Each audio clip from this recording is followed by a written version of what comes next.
Hey, this is the I Just Think Different podcast. What up, what up, what up? This is the I Just Think Different podcast. And I'm your man, your host, James. And right now, we got my man Big Tez on the beat on the show. You know what What's I'm up? saying? Big Tez on the beat, and he coming through. I'm about to tell you what he do, what music group he on, and the business he do. You know what I'm saying? Let's Yeah. go. What's good, people? What up, what up, what up? Yeah. All right, man. So check it out. Got Big Tez on the beat here. And let the people know who Big Tez is, man. Big Tez, man, out of Flint, Michigan, born and raised. I've been producing beats really since I was about 15, 16. Wasn't really serious with it then, but I kind of, I am now. So, Yeah. yeah. But a lot of people know me from rapping. They used to call me Bugsy back in the day. And, Okay. yeah, we did a lot of shows. I had a group called Nickelback. Saying out of Selby Hood.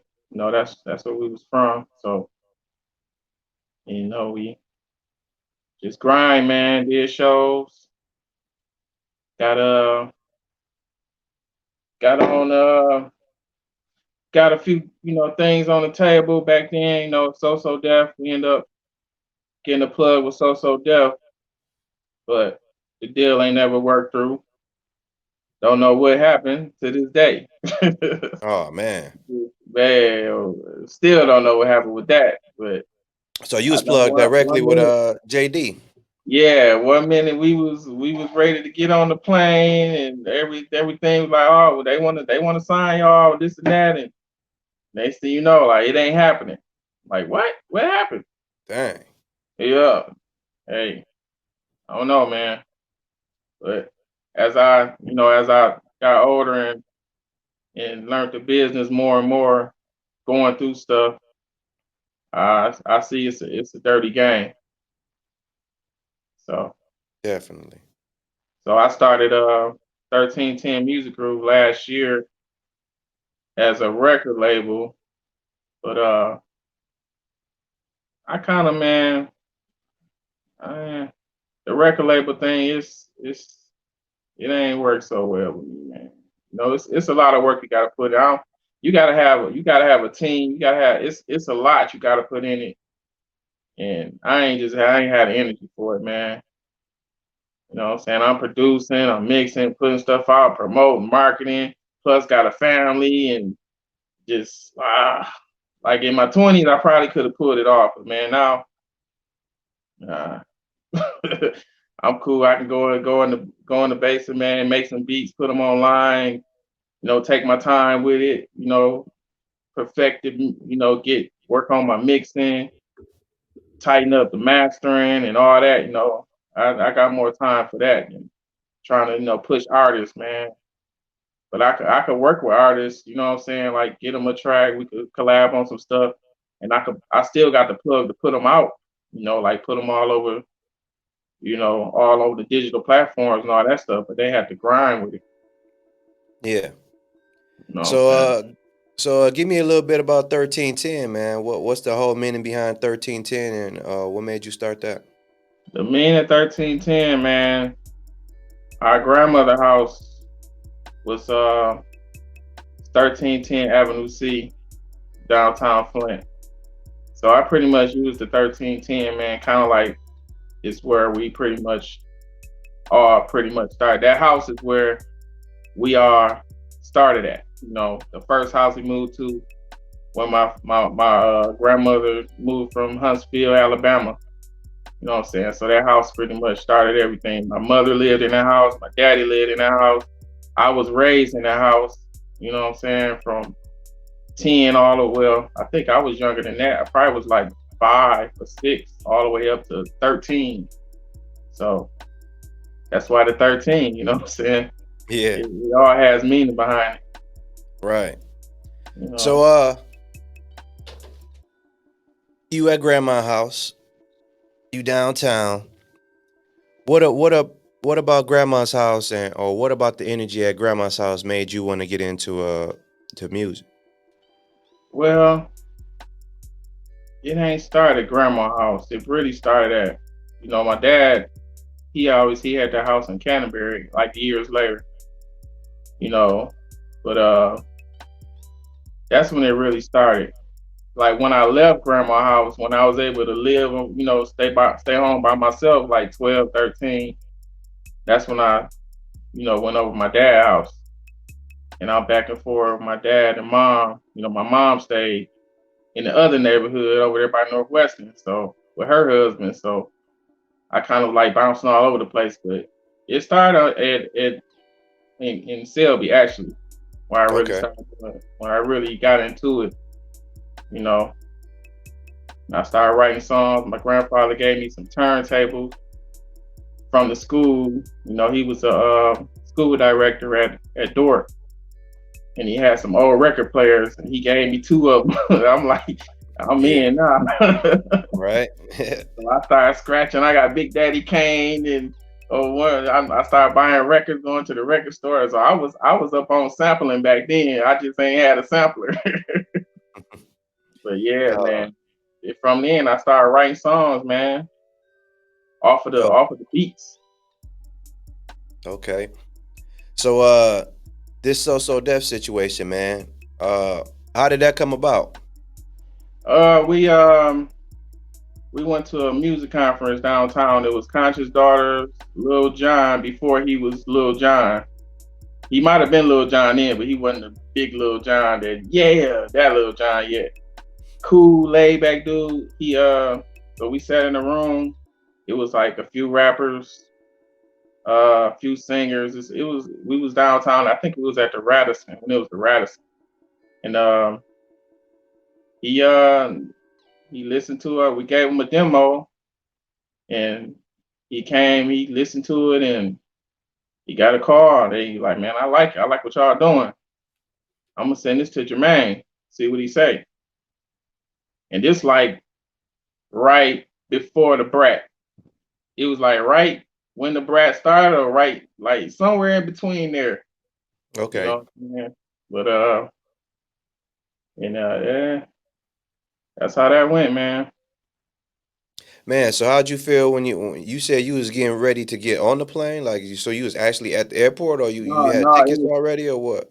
it was like pretty much set. Like we want to do it. You know what I'm saying? We gonna fly y'all out. Yeah. It wasn't no set day yet. It was like he want to do it. He interested in the group. You know what I'm saying?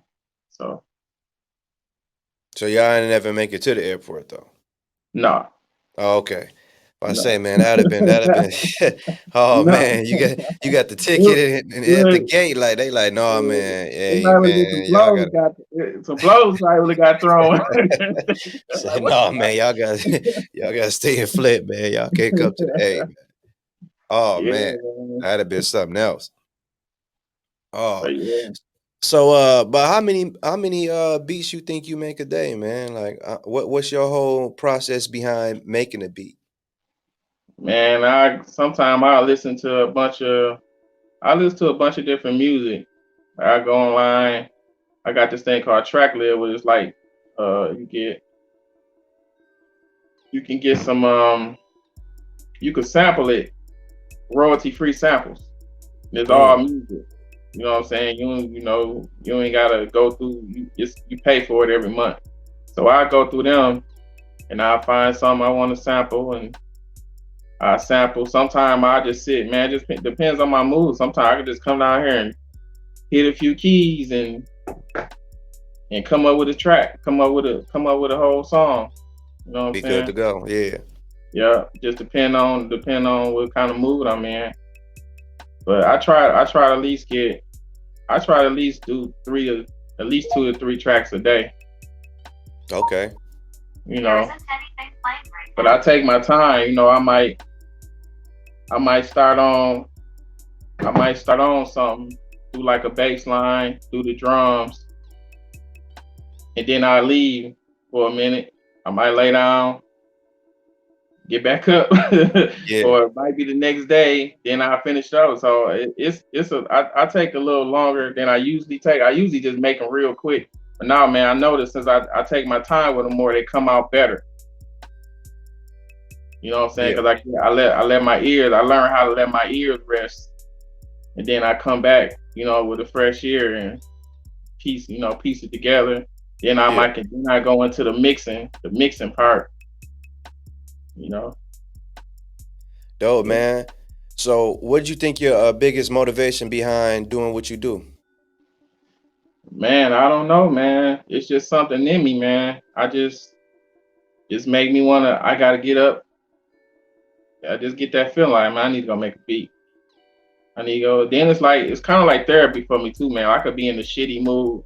I come down here, man, and then I forget about everything. Yeah. I forget about everything that happened. Just that's so it's kind of like therapy for me too. At the same time, So yeah, it's your way to zone out, you know? yeah, it's my way of zone out, man. That's a perfect word for it. At the end of the day, what you want 1310 to represent? Man, shoot. Basically, I want to use 1310 for basically, man, just a production, more like a production company. You know what I'm saying? And I'm working under 1310. That way, if I want to get on more producers, bring more producers to the table, I could bring in if I want to mess with an artist, I still got that. They could be under 1310 and come out because it's all still under music. Right. You know what I'm saying? So Oh yeah, that's you good, might. man. So what's some of your greatest accomplishments that you would use as an accomplishment to say, you know what, man, I'm glad I did this and I'm glad I was a part of that. Oh man, shoot. When I moved to Memphis, I got on the album with this record label I was with. It was an album they put out with Shank and Chrome. That was a good accomplishment. I made a song called Baller's World. It got on They got on the radio. They played on the radio. It pretty much got me the local record deal.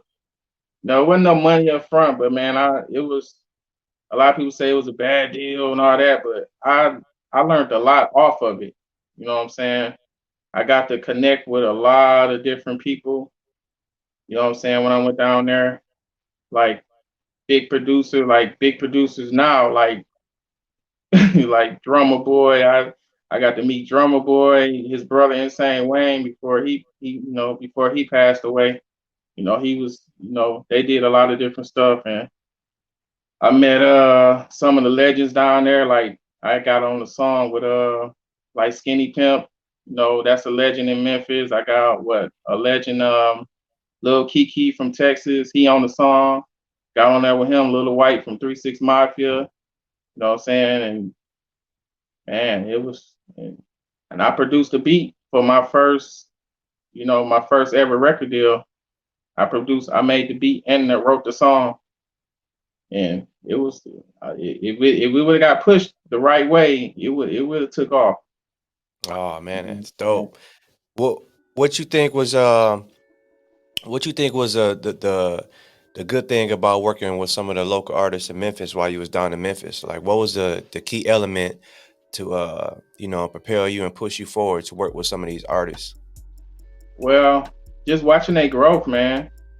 Like I saw Yo Gotti. You know what I'm saying? He was the label had partnered with another person, and they created a label called Rap Hustlers, and I got to be, in the room with them on a lot of different stuff, and them guys was doing the big, man. They pretty much signed all the known local artists around there. We got to be in that circle, and I got to get on a feature. I think I featured on one of Skinny Pimp's album. He was on Rap Hustlers, Pimpin' and Hustling, and it was a hot song. And yeah, they just watching them grow, man. Like Yo Gotti, shoot, he took off. But Yeah. I watched him grind. You know what I'm saying? Like be in the room with them guys, dude. They work, man. They work like Man, them boys worked it. That's why when I see him now, I'm like, that nigga, y'all see that nigga, he earned where he at. Like for real. That nigga went through some shit. Where he at. For real. So About what year was this? this was what, 90, yeah, like Oh man, yeah, like 90s going into 2000 and somewhere around there, or late you know, in '90s. that area. Yeah, Yeah, mid 2000, something like that. Three Yeah, Six Mafia, all that. man, we did shows at 36 Mafia. Man, man, yeah, it was a journey, man. When I went down there, man, I learned a lot of stuff, like How dope long was you down producers. there? I was down there 9 years. Oh, so you was almost in Memphis for a whole decade. Now, Yep, I explain to left. me what type of work was you doing in Memphis when you was down in Memphis? I was, man, yeah, I was in the warehouse, and I had little hustles on the side too. So Yeah. yeah, that's another thing. You get access to a lot of different things when you in the music down there. Yeah. Hey man, I was in Memphis and I rolled through on the way back and we stopped at this barbecue spot that happened to be on Dine In and Dives. I think when you go in a restaurant, um they got this little basement area you go to actually get the food. Like you go like down some stairs to actually get the food. Like the kitchen food section is in the basement part. And you kind That's of not walk like back. Rendezvous. They got a barbecue joint called Rendezvous down there. This looked like it was in the warehouse area district. It looked like it was at the end of Door Highway somewhere, man. Just a lot of industrial type of Okay. this barbecue spot looked randomly placed. You know what I'm Oh yeah, saying? And stuff it's a look lot of them. man. It's a lot of them down But there. it was popping though, man. Like noon came around and all type of people was coming in, like for real. Like I was like, That could have okay. been Tops. That could have been Interstate Barbecue. That could have Say it been again, Tom's. Tops. Tops. Tops. Yep. Tops Barbecue. Interstate. Uh, they got a few of them down there, man. They All of them do. good. That, All that of them was that good. was the thing, man, trying to figure out where do you go? You know what I'm saying? Without a local host, you pretty much on your own trying to figure out what's going on. Like if you pull up in Flint and you say, man, where am I supposed to go eat? Nobody know what to tell you. You know what I'm saying? And Now it's food trucks and everything to get on. So it's like, yo, there's so many spots down there, man. They got good food, man. Like you could just ride around town and just pull up for real. In every neighborhood around there, just about. yeah, You know what I'm saying? Yeah, most people, man, from out of town, they go on Bill Street. Bill Street is where you would get some good food, good drinks. It's all kind of stuff around there. That's like the downtown area. okay. So you Yeah, in Memphis for 9, 10 years, and then after Memphis, where do you go? I came back to Flint, man. So you come back to Flint, you still on the music? You not on the music? What's your mindset when you back in Flint? And how'd that feel coming back? I'm still in music, man. I pretty much came back for my family, my son. You know what I'm saying? He was getting older. He's at that age. He needed me around. Mama can't control him. So, Yeah. I had to come back because my plan was if I was gonna go to Atlanta, that was my next step. But I said, man, I'm just gonna go on and do my thing here, man, and I can always jump on the plane and network or whatever I need to do. So yeah, I still did music, man. You know, I started building my studio once I got here. Yeah. At any point in time in that, did you feel discouraged with the music? Did you feel let down? Did you feel like you let yourself or let some people down with the music? Always, man. I think every artist get discouraged. Yeah, it's times I have. It's times I have a lot. But And when you think that come from, what you do with that discouragement? How you flip that and turn that into positive energy and put that into the music? well, I shut down for a minute and just observed everything. You know what I'm saying? And just until I get that spark again, man, I come down. You like, no, that's another reason the studio help. Like I come down here and just start listening to something, or I pull up some of my old stuff, and I be like, man, let me go on and tweak this up, or that'll turn into another idea. Then I, end up making a song out of it. But now I do more since I'm just mostly producing now. I just man listen to different stuff and just make beats now. Kind of like I use it. It's like the same method what I do when I was writing songs. Same thing I do with the music.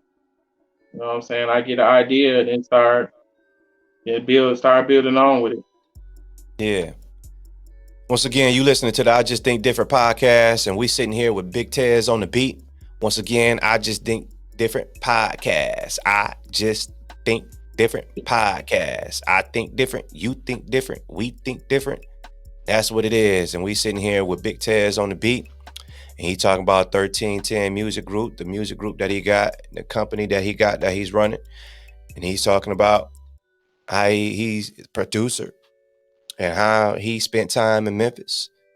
How he spent time in Memphis working with some of the local Memphis artists, some of those artists you know today, you For know. sure. So he's been on the grind for a while. Like you mentioned, this was the late 90s, and here we are in 2020.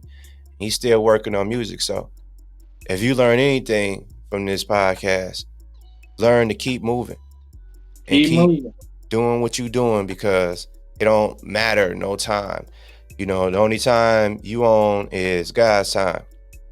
And that's the only time that matters. Every time, every second, minute in between that, you got to be working on, what makes you happy.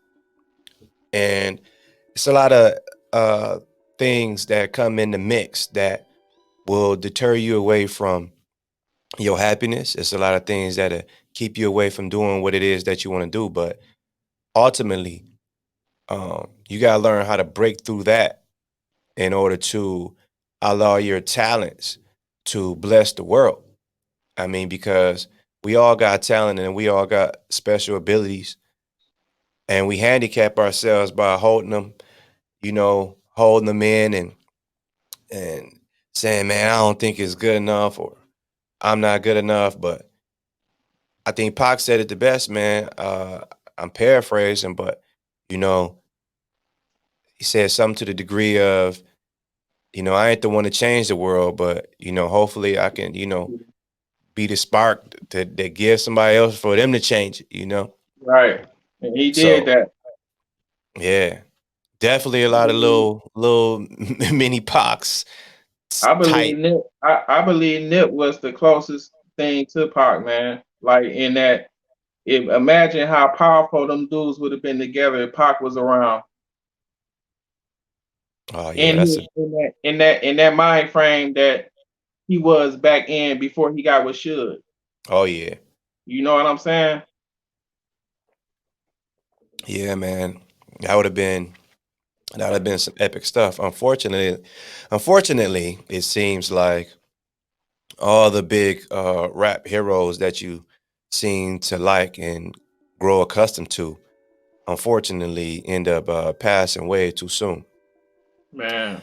And the thing that doesn't seem to grow is the work ethic and the things that they were doing from other people. You see what I'm Right. saying? It's almost like Martin Luther King. Like when he died, it seemed like people just fell off and was just like, nah, it's just too much going on. But it just kept that same momentum and been Right. knocking down walls. Like, yo, well, he gone. Well, we still coming. Gotta Like keep we it still going. marching. We you know what I'm saying?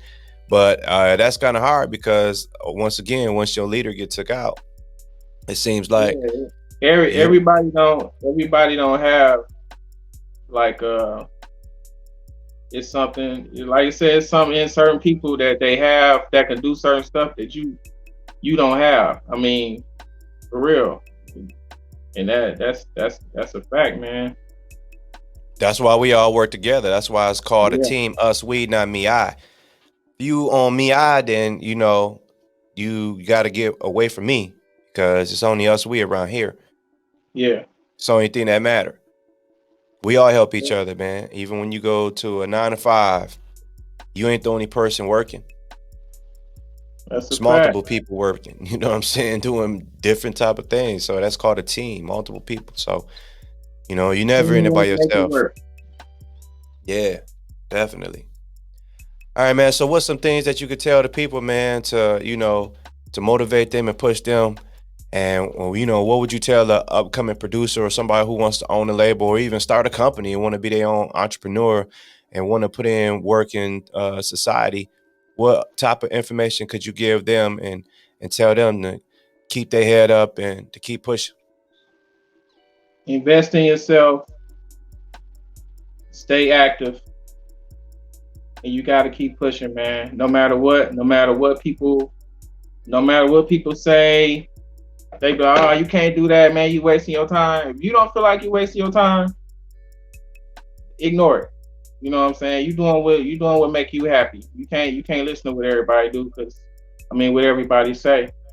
You know what I'm saying? Because you do that, then you will never get to where you want to be at. So Mm, as far as like a label, you got to invest in yourself. You got to put that money up. Like I went through Legal Zoom and paid for mine. I spent over $200 something to get mine started. You know what I'm saying? Mean, you gotta invest in yourself, and nobody else will. That's a fact, man.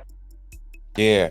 Why do you think nobody will invest in you without seeing wanting to see a return or getting an instant gratification or return back? Like, why is it so hard for people to say, you know what, man, I see what you're doing, I like what you're doing, hey, I just want to help you in whatever way I can. Why do you think that's so hard for people to do? I don't know, man. I don't know.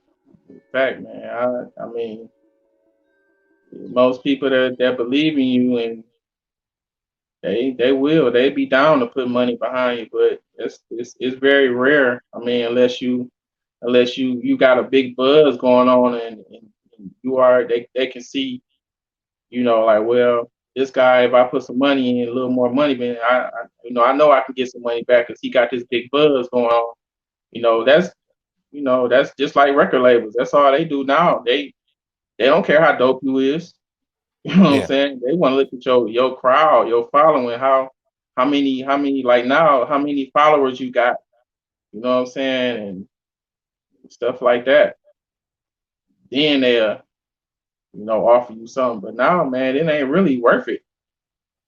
If you can get, shoot, you got almost 1 million followers, and you put a song up, and it's getting, shoot, 100,000, 200,000 streams. Shoot, you seeing a little money. It's slower money. All the record label gonna do is probably get you, you know, give you some upfront money, but it ain't nothing but a loan. That's all it right. is. You know what I'm saying? So but as far as young artists, shoot, find you a dope producer. Y'all work together, man. Y'all can make a lot of money. You know what I'm saying? You got Keep that, any artists under you? huh? You got any artists under you? I'm working with my cousin C. Lasky. He's he's a artist. I pretty much, I make tracks whatever he want to jump on. He jump on and we put it out. You know what I'm saying? Probably gonna shoot a little video or something for his single. He just put out last, what was that, Black Friday. So I've been helping him push that. But like I said, I work with artists. You know what I'm saying? Like he one of them that I work with. You know what I'm saying? He family, so I show him love. You know what I'm Now saying? you now you mentioned things about these deals and how it's not you know really smart to be on a label now, and you a label. So what makes it more smart to be with you versus going with Universal or Sony or some other group like that? Like how is your deal or what you do going to be any different than with these Well, majors? well, what I do, I don't work like a regular record label. You know what I'm saying? That's why I'm not really pushing it as a as a record label like that. I'm pretty much, we can collab on something and break it. We can break it down the middle. You know what I'm saying? Like we both working. No, Right. I ain't trying to most record. If you sign with a record label, well, we want this. You keeping you keep your masters. All your pub. We split everything down the middle. You know what I'm saying? That's the difference with me. Yeah. So you ain't I handing out ain't trying to 360. get over. Yeah, ain't no 360. I ain't getting over. I'm working with you. You know what I'm saying? Partnership. Exactly. Partnership to ownership. Exactly. Like I told him, like, you your own artist, man. You know what I'm saying? We put this, we put this thing together. I make the track. You hop on the song. We push it out. We split it down the middle. I ain't greedy with it. So if I'm an artist and I'm looking for somewhere to go, explain to me why would I want to come to 1310 Music Group? Well, just like I explained, you yeah, No you get a 360. beat, you get your stuff all over the internet. All you got to do is work it. Yeah. You got to work it. Shoot, I'm about to start shooting videos too. Shoot, put the video out. Hey, that's helping both of us. You know what I'm saying? That's how I look at it. Now it's the music group, but now let's say, if I'm a photographer or if I'm a videographer or if I'm a publicist or a marketer or something like that, like how do I be a part of 1310? Oh shoot. Hey, we just had to sit down and chop it up and see what we can come up with. Yeah. Is that something that you need or something you're looking for? It ain't nothing I'm looking for right now. But like I said, right now I'm just focused on pushing these tracks out. Because I got to build a hell of a catalog. This guy's got like thousands of tracks. Yeah. I'm still building my catalog, so that's all I'm really focused on right now. You know what I'm Okay. saying? You know, Before we get out of here, what's the most important thing that you would say about 1310 Music Group? the most important thing I would say, hey, we solid, man. You know what I'm saying? We work, we don't believe in getting over on people. You know what I'm saying? We work together. You Yeah. know, I feel we solid on that. All right, man. Where can the people find you at? Where can they find Big Tez on the Beat and 1310 Music Group? You can find my tracks. You can find 1310 Music Group on Facebook, Instagram, and you can find Big Tez on the Beat. You can go to BigTezOnTheBeat.com. Check out all my beats. You know what I'm saying? I linked up with BeatStars. So, hey, that's where you can go, man. Also, Big Tez on the Beat on Instagram and Facebook too. Oh, see you rolling Yep. everywhere. YouTube Big too. Tez on the Beat. 1310 on YouTube and Big Tez on the Beat on YouTube.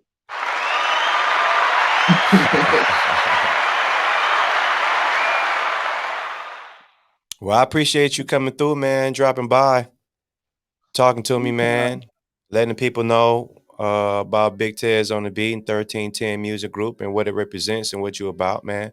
I like what you're doing, man. I'm proud of you, happy for you, man, and where they see you, jump out the atmosphere.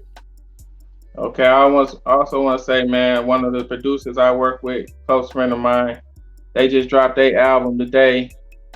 Oh, Double Anointed, Slim Beezy, Majestic Sounds. yeah. You gonna have to get him on here one time, man. He's Okay. a very talented brother, man. He do gospel rap. Oh man, time holla at me. They fire too. So I'm gonna link y'all in. Oh yeah, I'm looking for some CHA's rappers. Yep. Definitely.